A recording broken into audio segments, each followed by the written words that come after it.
एक गांव में रोहित और शोभित नाम के दो भाई रहते थे। बड़ा भाई रोहित अपने छोटे भाई से बहुत जलन रखता था, क्योंकि शोभित पढ़ाई लिखाई में होशियार था और रोहित उसे परेशान करता था। वो अपने भाई से घर का सारा काम करवाता था और खुद एक भी काम नहीं करता था।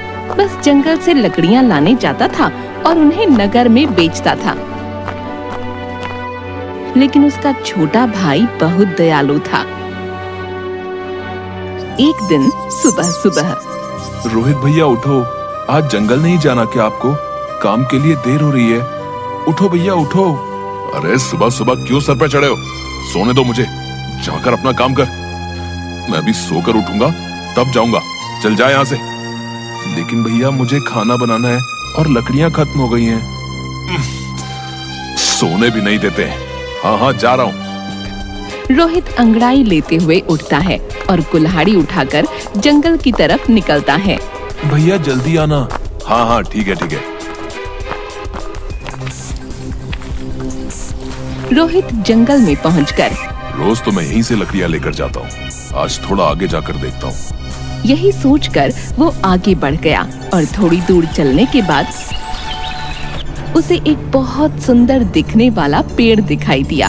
अरे वाह, ये बहुत अच्छा पेड़ है। अगर मैंने इसे आज काट लिया तो 10-15 दिन के लिए आराम हो जाएगा।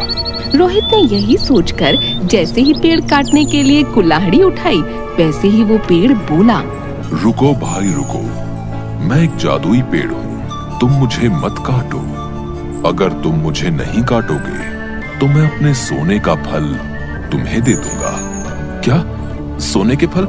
ठीक है, तुम मुझे फल दो, मैं तुम्हें नहीं काटूंगा। जादुई पेड़ ने अपने सोने के फल रोहित को दे दिए। रोहित ने फल लिए और वहाँ से चला आया। अरे वाह, मेरी किस्मत। आज तो ऊपर वाले ने छप्पर फाड़ के दिया है। अब तो कोई काम नहीं करना पड़ेगा। बस किसी को इस जादुई पेड़ के बारे में खबर ना लगे। अब इस फल को बाजार में बेच कर आता हूँ। बाजार में रोहित जौहरी की दुकान पर जाकर जौहरी से, अरे जौहरी जी, एक बहुत कीमती सामान बेचने आया हूँ, खरीदोगे क्या? तुम्हें अंदर किसने आने दिया है?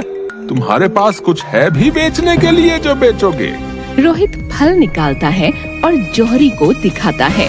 ये देखो जौहरी जी, है ना कीमती सामान? अरे ये तो सोने का फल है। हाँ अब बताओ कितना पैसा दोगे?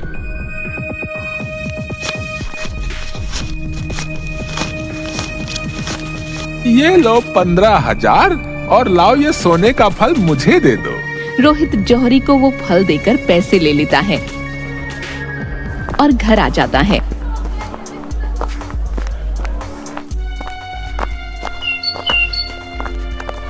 लेकिन अपने भाई को कुछ नहीं बताता। रोहित हर दिन एक फल जौहरी को बेचता। एक दिन शोभित अपने भाई से,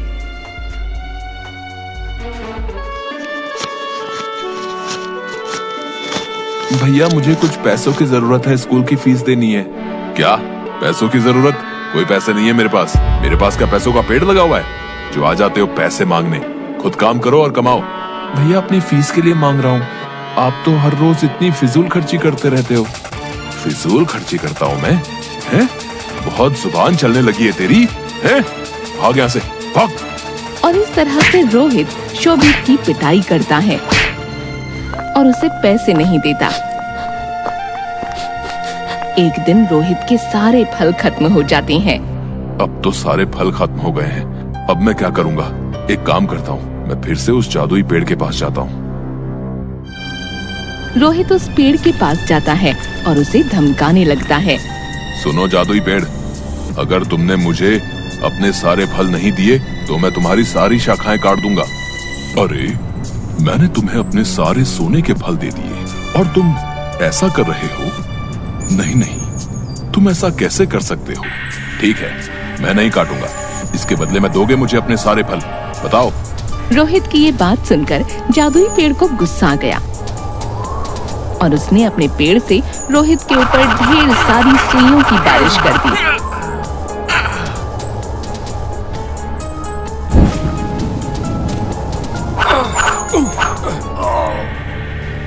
जिससे वो बहुत बुरी तरह घायल हो गया। अरे अरे, ये क्या कर रहे हो? बचाओ बचाओ कोई मुझे, बहुत दर्द हो रहा है। इधर शाम होने पर शोभित को अपने भाई की चिंता होने लगी। शाम होने को है, लेकिन अभी तक भैया नहीं आए। जाके देखता हूँ कहाँ गए हैं। इतनी देर तो कभी नहीं हुई भैया को।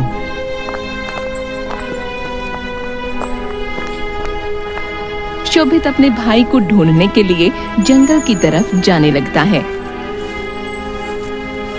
लेकिन उसे उसका भाई कहीं नहीं मिलता, जिसे देख वो बहुत परेशान हो जाता है और जंगल की तरफ आगे बढ़ने लगता है। बहुत दूर चलने के बाद उसे एक आवाज, कोई बचाओ मुझे, सुनाई दी। लगता है उधर कोई है। शोभित उसी तरफ जाने लगा जहाँ से उसे आवाज आती है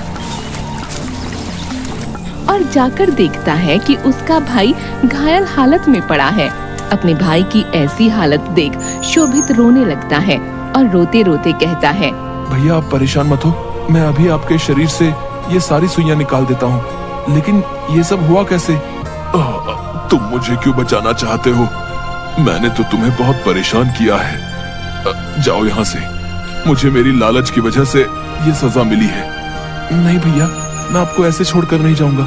आप मुझे परेशान करते हो तो क्या हुआ, आप मेरे भाई हो और मैं आपको बहुत प्यार करता हूँ। लेकिन कुछ नहीं, आप शांत रहो। शोभित अपने भाई के शरीर से सारी सुइयां निकालता है।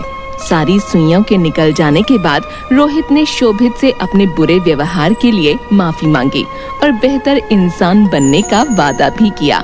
लेकिन भैया ये सब हुआ कैसे? रोहित ने शोभित को सारी बात बताई। मैं लालच में आकर इस पेड़ को काटने जा रहा था, जिसकी वजह से जादुई पेड़ ने मुझे ये सजा दी। जादुई पेड़, मुझे माफ कर दो। मुझे बहुत अच्छा लगा तुम्हारे अंदर ये बदलाव देखकर। अब तुम मेरे सारे फल ले लो। जादुई पेड़ ने अपने सारे फल उन लोगों को दे दिए और अपनी शक्तियों से रोहित के सारे घाव भी ठीक कर दिए। दोनों बहुत खुश हुए और घर आ गए। अब रोहित अपने भाई के साथ अच्छा व्यवहार करने लगा और दोनों खुशी खुशी रहने लगे।